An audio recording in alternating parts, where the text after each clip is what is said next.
విదేశాలలో చదవాలనేది మీ కోరిక, కానీ చాలా సందేహాలు. వీటన్నిటికీ ఫుల్ స్టాప్ పెట్టి మీ డ్రీమ్స్ ఫుల్ఫిల్ చేసుకోండి. Contact Videsh consults. నమస్తే, వెల్కమ్ టు ఐ డ్రీమ్. నేను మహేశ్వరి. మనతో పాటు ఉన్నారు చిట్టుబొట్ల మధుసూదన్ శర్మ గారు. ఈయన పేరు చెప్పంగానే అందరికీ గుర్తొచ్చేది వంటింటి చిట్కాలు. ఎందుకంటే మనకందరికీ అందుబాటులో ఉన్న వస్తువులతోటి మనం ఆరోగ్యాన్ని, అందాన్ని ఎలా కాపాడుకోవాలి అనేది ఆయన చాలా వివరంగా తెలియజేస్తూ ఉంటారు. ఈరోజు మనతో పాటు ఉన్నారు, వారితో మాట్లాడదాం. నమస్తే సార్. నమస్తే. సమ్మర్ రాగానే చాలామంది ఫ్రూట్స్ ఎక్కువ తీసుకుంటూ ఉంటారు, బాడీ చల్లగా అవుతుంది ఇది అనేసి. అందులో ముఖ్యంగా మనకు వాటర్ మిలన్, పుచ్చకాయ అన్నది ఎక్కువగా తీసుకుంటారు. చాలా విరివిగా కూడా దొరుకుతాయి ఈ వేసవి కాలంలో.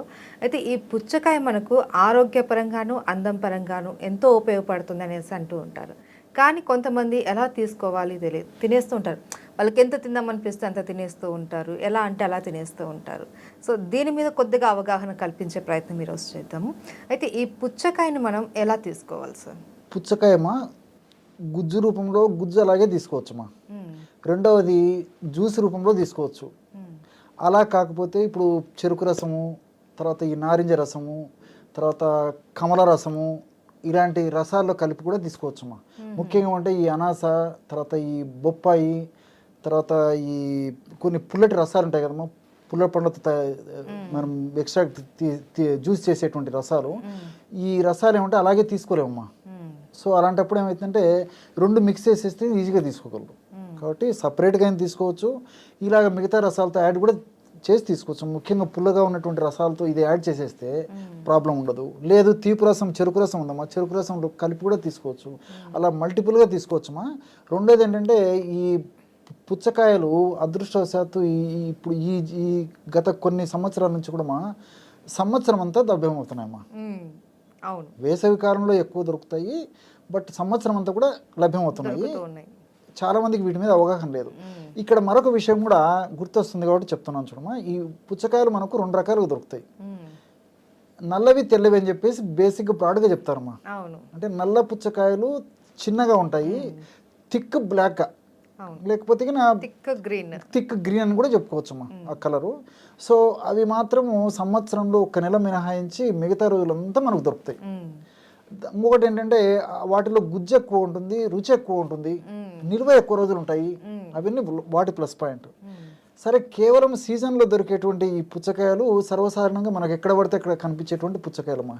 ఇవి సైజు లావుగా ఉంటాయి, గుజ్జు వాటితో పోల్చుకుంటే తక్కువ ఉంటుంది, రుచి కూడా ఆ చిన్న కాయలతో నల్లటి కాయలతో పోల్చుకుంటే తక్కువ ఉంటుందమ్మా. తెల్ల పుచ్చకాయలు ఉంటారు సర్వసాధారణంగా, తెల్లగా ఉండేసి గీతలు గీతలు ఉంటాయి, చెప్పడం తెల్ల పుచ్చకాయలు అని చెప్తుంటారు. సో ఇంచుమించు మనకు సంవత్సరం అంతా అదో ఇదో దొరుకుతాయమ్మా. ఔషధ గుణాల పరంగా చూసుకుంటే ఇంచుమించు రెండో ఒకటేమ్మా. మనం ఏది అవైలబుల్ ఉంటే అది వాడుకోవచ్చు. కాబట్టి మనకు దొరికేదాన్ని బట్టి వాడుకుంటే సరిపోతుందమ్మా. అయితే సార్, కొంతమంది గింజలు తీసేసి తినాలి అని అంటారు, లేదు కొంతమంది గింజల్లో మంచి పోషకాలు ఉంటాయి, అవి మనం సపరేట్గా కూడా కొనుక్కొని తింటున్నారు అనేసి అంటూ ఉంటారు. అయితే వీటిని గింజలు తినొచ్చా లేకంటే పడేయాలా సార్? తినాలమ్మా. తినాలి. చాలా మంది తెలియక ఏం చేస్తారంటే ఆ గుజ్జు తినేటప్పుడు ఆ గుజ్జులో కొన్ని మనకు నోట్లోకి ఆ విత్తనాలు వచ్చినప్పుడు ఉమ్మేసేసేటువంటి పరిస్థితి ఉంటుంది. లేకపోతే తినే ముందే గుజ్జులో నుంచి ముందు పక్కకంతా తొలగించేసేసి ఆ విత్తనాలు లేకున్నటువంటి గుజ్జును తీసుకుని తింటారు. ఈవెన్ జ్యూస్ చేసేటప్పుడు కూడా గుజ్జు ఆ విత్తనాలు తీసేసి జ్యూస్ తయారు చేస్తుంటారమ్మా. బట్ ఏంటంటే తినేటప్పుడు ఖచ్చితంగా విత్తనాలతో సహా తినాలమ్మా. అందులో మన శరీరానికి ఉపయోగపడేటువంటి అనేక రకాలైనటువంటి ఔషధ గుణాలు, పోషకాంశాలు ఎన్నో ఉన్నాయమ్మా. సో ఫైబర్ ఉంది, శరీరానికి తల నుంచి కాళ్ళ వరకు వచ్చేటువంటి వివిధ రకాలైనటువంటి సమస్యలకు కూడా మేలు చేసేటువంటి ఎన్నో ఉపయుక్తకరమైనటువంటి అంశాలు ఉన్నాయమ్మా. కాబట్టి చాలామంది తెలియక ఏంటంటే అది పారేస్తుంటారు, కానీ ప్రకృతి అందులో కూడా చక్కటి ఆరోగ్యపరమైనటువంటి అంశాలను నిక్షిప్తీకరించి మనకు ప్రసాదించిందమ్మా. కాబట్టి నమిలగలిగినటువంటి వాళ్ళందరూ కూడా నమిలి తినాలి. రెండోది నేను చెప్పేది ఏంటంటే ముఖ్యంగా పేరెంట్స్ కూడా చిన్నపిల్లలకి అలవాటు చేయాలమ్మా. ఎందుకంటే పిల్లలకు తెలియదు కాబట్టి చిన్నప్పటి నుంచి అలా అలవాటు చేస్తే ఫ్యూచర్లో భవిష్యత్తులో కూడా వాళ్ళు అదే అలవాటును కొనసాగిస్తుంటారు. కాబట్టి వాళ్ళకి మంచి ఆరోగ్యం కూడా చేకూరేటువంటి పరిస్థితి ఏర్పడుతుందమ్మా. కాబట్టి విత్తనాలతో సహా నమిలి తినడం మంచిది. ఒకవేళ జ్యూస్ లాంటిది ఏదైనా తీసుకుంటే ఏదైనా అడ్డుపడతాయి, తీసుకోవడం ఇబ్బందిగా ఉన్నటువంటి పరిస్థితులు కావాలంటే విత్తనాలు లేకుండా జ్యూస్ చేసి తీసుకోవచ్చు. కానీ తినగలిగినటువంటి వాళ్ళు, విత్తనాలు తీసుకోగలిగినటువంటి వాళ్ళు, ఇబ్బంది లేనటువంటి వాళ్ళు ఈ విధంగా గుజ్జును విత్తనాలతో సహా తీసుకోవడం మంచిదమ్మా. అయితే సార్ ఎక్కువగా ఇది వేసవి కాలంలో కాస్త దాహార్తిని తీరుస్తుంది, శరీరాన్ని చల్లబరుస్తుంది అనేసి తింటూ ఉంటారు. ఇది మాత్రమేనా, ఇంకా వేరే ఆరోగ్య ప్రయోజనాలు ఏమైనా ఉన్నాయా? చాలా చాలా ఆరోగ్య ప్రయోజనాలేమా. ముఖ్యంగా ఏంటంటే దీని యొక్క ప్రత్యేక శక్తి నీటి శాతం ఎక్కువ ఉంటుందమ్మా. ఇప్పుడు వేసవికాలం మనకు కావాల్సింది కూడా నీటి శాతం. అవును. నీరు తక్కువగా ఉంటుంది, ఎందుకంటే మనం చాలామంది తాగే నీళ్లు తక్కువ ఉంటాయి. రెండవది ఏంటంటే శరీరం నుంచి ఈ జలాంశ బయటికి వెళ్ళిపోతుంటుంది, ఆవి రూపంలో వెళ్ళిపోతుంటుంది. రెండు విధాలు కూడా మన బాడీలో నీరు తక్కువ అవుతుంటుంది. సో ఈ పుచ్చకాయలో నీటి శాతం ఎక్కువ ఉండడం చేత నీటి భర్తీ జరుగుతుంది. రెండవది ఏంటంటే అనేక రకాల ఎలక్ట్రోలైట్స్ ఉన్నాయమ్మా. ఈ sodium, potassium, chloride, magnesium, electrolytes కూడా మన బాడీ నుంచి పోతుంటాయమ్మా వేసవికాలము. సో దీనివల్ల ఈ వడదెబ్బ రావడము, తర్వాత ఈ వేసవికాలానికి సంబంధించిన ఇతర ఇబ్బందులు రావడం ఇలాంటివన్నీ జరుగుతుంటాయి. సో బాడీని కూల్ చేసేందుకు ఉపయోగపడుతుంది. శరీరంలో ఈ ద్రవాంశం ఏదైతే ఉందో, అంటే వాటర్ కానీ లేకపోతే ఆ రూపంలో ఉన్నటువంటి ఎలక్ట్రోలైట్స్ కానీ బయటికి పోకుండా పోయినటువంటి వాటిని కూడా ఇది మళ్ళీ భర్తీ చేసేందుకు కూడా ఈ పుచ్చకాయ రసం ఉపయోగపడుతుందమ్మా. కాబట్టి ఈ విధంగా ఉపయోగపడుతుంది. రెండోది ఏంటంటే అందరూ వాడుకోవచ్చమ్మా. దీని ప్రత్యేకత ఏంటంటే, ఈ పండుగ యొక్క ప్రత్యేకత చిన్న పిల్లల నుంచి పెద్దల వరకు అందరూ వాడుకోవచ్చు. ఈ రోజు షుగర్ పేషెంట్స్ వాడచ్చు. మంచి ప్రశ్నమ్మా, చాలా మందికి వచ్చేటువంటి సందేహం ఇది. సో అదే చెప్పాను కదమ్మా, అందరూ వాడుకోవచ్చు. షుగర్ వాళ్ళైతే HbA1c అని చెప్పేసి ఒక టెస్ట్ చేస్తారమ్మా 3 నెలలకు ఒకసారి సగటు పరీక్ష. అది మరీ ఎక్కువగా ఉన్నటువంటి వాళ్ళైతే మాత్రము కొంతకాలం మానేయడం మంచిది, కానీ 100లో 90% మందికి పైగానే అందరూ వాడుకోవచ్చమ్మా. షుగర్ వాళ్ళకు కూడా ఏం కాదు ఇది. రెండోది ఏంటంటే కార్బోహైడ్రేట్స్ చాలా తక్కువ ఉంటాయమ్మా. ఇప్పుడు మనకు వచ్చేటువంటి వ్యాధుల్లో చాలా వరకు కూడా మీరు షుగర్ కానివ్వండి, లేకపోతే ఈ వెయిట్ కానివ్వండి, హార్మోనల్ ఇంబ్యాలెన్స్ కానివ్వండి, ఇట్లా ఏ సమస్య తీసుకున్న కొలెస్ట్రాల్ ప్రాబ్లమ్స్ కానివ్వండి, కార్బోహైడ్రేట్స్ ఎక్కువగా తీసుకోవడం వల్లనే ఆధునికంగా ఈ నాగరిక సమాజంలో వచ్చేటువంటి అనేక వ్యాధులు కార్బోహైడ్రేట్స్ ఎక్కువ తీసుకోవడం వల్లనే జరుగుతుందమ్మా. సో దాంట్లో కార్బోహైడ్రేట్స్ తక్కువ ఉంటాయి కాబట్టి ఎక్కువ పుచ్చకాయ తీసుకున్నా మనకు ప్రాబ్లం ఉండదు. అందులో అనేక రకాలైన పోషకాంశాలు కూడా ఉంటాయమ్మా. అందులో కాల్షియం ఉంది, ఐరన్ ఉంది, తర్వాత లైకోపిన్ అని చెప్పేసి ఇది ఉంది, తర్వాత సిట్రులిన్ అనేటువంటి అమినో యాసిడ్ ఉంది, మెగ్నీషియం ఉంది, ఫాస్ఫరస్ ఉంది, ఇలా అనేక రకాలైనటువంటి కెమికల్స్ కూడా ఉన్నాయమ్మా. ఇవన్నీ కూడా మన దేహానికి ప్రత్యక్షంగాను పరోక్షంగాను మేలు చేస్తాయి తప్ప ఏ కెమికల్ ఎలాంటి ఇబ్బంది పెట్టేటువంటి పరిస్థితి ఉండదమ్మా. అయితే సార్ కొంతమంది ఫ్రిడ్జ్లో పెట్టుకొని తింటూ ఉంటారు, కాయ రూపంలో కాకుండా పీసెస్ కింద కట్ చేసుకొని పెట్టుకొని తింటూ ఉంటారు. అలా తినొచ్చా? దాంట్లో ఏమైనా పోషక విలువలు ఏమైనా తగ్గుతాయా? మంచి ప్రశ్నమ్మా. చాలా మందికి తెలియక చేసేటువంటి తప్పు అని చెప్పుకోవచ్చమ్మా. పుచ్చకాయ తింటారు కానీ ఆ పుచ్చకాయ తినే విధానం సరిగ్గా తెలియక అది రాంగ్ అమ్మా, తప్పు చేస్తుంటారమ్మా. అది మాత్రం కాదమ్మా. మీరు పుచ్చకాయ కావాలంటే అవసరాన్ని బట్టి ఫ్రిడ్జ్లో ఉంచుకోవడం వల్ల అంత తప్పు లేదు, కానీ సర్వసాధారణంగా పుచ్చకాయ బయటనే నిలువ ఉంటుందమ్మా, ఇబ్బంది ఉండదు.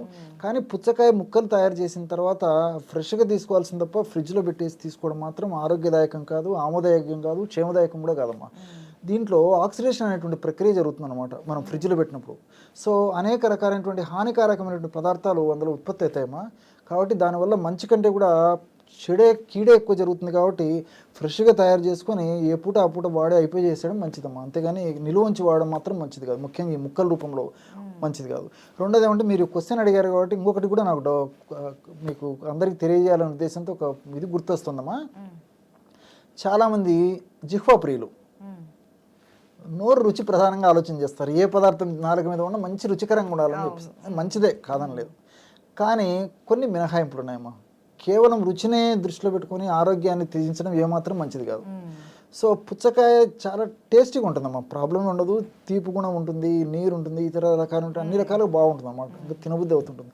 కానీ కొంతమంది ఏం చేస్తారంటే దీంట్లో ఈ ఉప్పు, పంచదార, మిరియాల పొడి రకరకాలు వేస్తుంటారమ్మా. కాబట్టి ముఖ్యంగా మిరియాల పొడి ఏదైతే కొంతవరకు మేలు జరగవచ్చు, కానీ ఉప్పు ఏమాత్రం మంచిది కదమ్మా. ఉప్పు తెచ్చే ముప్పు అని చెప్పేసి చాలా చెడు గుణాలను అందులో కలిగి ఉన్నాయన్నమాట. పుచ్చకాయలో కలిసేసరికి ఇంకా మన బాడీలో చెడు ఎఫెక్ట్స్ని ఎక్కువ కలగజేస్తుంది, కాబట్టి ఉప్పు పనికిరాదు. రెండోది ఏమంటే పంచదారమ్మా. సో పంచదార కూడా వేసేసుకొని పుచ్చకాయలు తింటుంటారు, అది కూడా చేయకూడదమ్మా. ఇవన్నీ కలపడం వల్ల ఏమంటే ఉన్నటువంటి ఆ సుగుణాలు పోగొట్టుకొని లేనిపోయిన ఇబ్బందులు పడడం తప్ప దానివల్ల మనకు ఆశించినటువంటి స్థాయిలో ఆరోగ్య ప్రయోజనాలు మాత్రం చేకూరవమ్మా. కాబట్టి పుచ్చకాయని ప్రకృతి ఇచ్చినట్టు అదే పద్ధతిలో వాడుకోవడం మంచిది, కానీ మనము నాలుక రుచి కోసము పెప్పరు, తర్వాత ఈ ఉప్పు, అమ్మా తర్వాత ఈ షుగరు ఇలాంటివి మాత్రం వాడుకోవడం ఏమాత్రం మంచిది కాదమ్మా, ఆరోగ్యదాయకం కూడా కాదు. కాబట్టి నేను చెప్పేది అంటే నన్ను అడిగిన వాళ్ళందరికీ కూడా ఇది చెప్తుంటానమ్మా, ప్రకృతి ఇచ్చినట్టు వాడినప్పుడే దానికి సంబంధించినటువంటి ఆరోగ్యదాయకమైనటువంటి లాభాలన్నీ మనకు చేకూరుతాయి. కానీ ఎప్పుడైతే మన ప్రమేయం ఉండి ఇలాంటి కలుపుతాము ఆశించినటువంటి ఆరోగ్యం కలగదమ్మా, దానివల్ల కొన్ని ఇబ్బందులు ఎదురవుతాయి. ఆరోగ్యపరంగా సరే సార్, అందం విషయంలో కూడా పుచ్చకాయ యూజ్ చేస్తారు అనేసి అంటూ ఉంటారు. అంటే ఇది ఫేస్ ప్యాక్ లాగానో లేకపోతే ఫేస్కి ఒక స్క్రబ్బర్ లాగా యూజ్ చేయడం అలా చేస్తూ ఉంటారు, అలా చేయొచ్చు అంటారా? చేయొచ్చమ్మా, చాలా చాలా మంచిదమ్మా, కూలింగ్ ఏజెంట్ కదమ్మా. సో సర్వసాధారణంగా ఏమవుతుందంటమ్మా, వేసవి కాలంలో వేసవి తాపానికి చర్మంతో పాటు ముఖ్యంగా ముఖం చాలా దెబ్బతింటుందమ్మా. ఉదయం నుంచి సాయంత్రం అయ్యేసరికి ముఖం అంతా వాడిపోయినట్టు ఉండడము, ఆయిల్ కంటెంట్ వచ్చేసి ఏదో నీరసము నిస్త్రాణ అనిపించడం, ఇలాంటి లక్షణాలన్నీ కలిగిపోయి ముఖం అంతా పాలిపోయినట్టు అనిపిస్తుందమ్మా. సో సౌందర్య రాహిత్యం అంటే సౌందర్యాన్ని కూడా కోల్పోయినట్లు అనిపిస్తుంటుందమ్మా, ఆ గ్లూమ్నెస్ తగ్గిపోతుంది. సో ఈ పుచ్చకాయని సౌందర్యపరం కూడా వాడుకోవచ్చమ్మా. ఉదాహరణకి కొన్ని పుచ్చకాయ ముక్కలు, తర్వాత బాగా మాగినటువంటి అరటిపండమ్మా, అరటిపండు ముక్కలు, అదేవిధంగా పాలు కానీ పాల పొడి కానీ తేనె, ఐడియా ఉంది కదా. ఈ 4 పదార్థాలే, పుచ్చకాయ ముక్కలు, అరటిపండు ముక్కలు, పాలు లేదా పాల పొడి, తేనె సమానంగా అప్రాక్సిమేట్గా కలుపుకొనేసమ్మా, అంతా కలిపేసేసి మంచి పేస్ట్ లాగా తయారు చేసుకోవాలమ్మా. ఆ పేస్ట్ని ఫేస్ అంతా ఆ యొక్క కాంబినేషన్ని బాగా తయారు చేసుకొని ఆ ఫేస్ అంతా అప్లై చేసుకోవాలమ్మా. ఆ పేస్ట్ని ప్యాక్ లాగా అప్లై చేసుకొని ఒక అర్ధగంట సేపు ఉన్న తర్వాత జస్ట్ వాటర్తో కడిగేస్తామా, చాలా ఫాస్ట్గా గ్లూమ్ వచ్చేస్తుందమ్మా. మనకే ఆ ఫీలింగ్ తెలిసిపోతుంది అనమాట, అంత ఇదే అయిపోతుంది. ఎందుకంటే ఫేస్ మీద ఆ వేడి ప్రభావం బాగా కనిపిస్తుంటుంది. కాబట్టి ఈ విధంగా ప్యాక్ చేసేసి ఒక హాఫ్ అన్ అవర్ తర్వాత కడిగేయడం వల్ల అంత గ్లూమ్ వచ్చేస్తుంది. అంతేకాకుండా దీనివల్ల ఉన్నటువంటి సైడ్ బెనిఫిట్స్ ఏమంటే ఈ ముఖం మీద వచ్చేటువంటి మొటిమలు తగ్గిపోతాయమ్మా. తర్వాత నల్ల మచ్చలు వస్తుంటాయి, గోధుమ రంగు మచ్చలు వస్తుంటాయి, ఫ్రెకిల్స్ అంటుంటారు కొన్ని, ఇలాంటివి వస్తుంటాయి. ఇలాంటివన్నీ కూడా తగ్గిపోయి చర్మం చాలా సౌందర్యాన్ని సంతరించుకుంటుందమ్మా. సో మనకు అందులో సంవత్సరం అంతా దొరుకుతాయి కాబట్టి ఇవన్నీ. సో అలాంటి వాళ్ళు సంవత్సరం అంతా వాడుకోవచ్చు, లేకపోతే కేవలం వేసవి కాలంలో వాడుకోవడం వల్ల కూడా చాలా చక్కటి ఫలితాలు కలుగుతాయమ్మా. లేదు రోజు వాడేటువంటి ఓపిక అవకాశము వీలు కాకపోతే కనీసం వారంలో 2 సార్లైనా ఈ విధంగా ఫేస్ ప్యాక్ తయారు చేసుకొని వాడుకోవడం వల్ల కూడా మంచి ఫలితాలు కలుగుతాయమ్మా. Okay, thank you so much sir.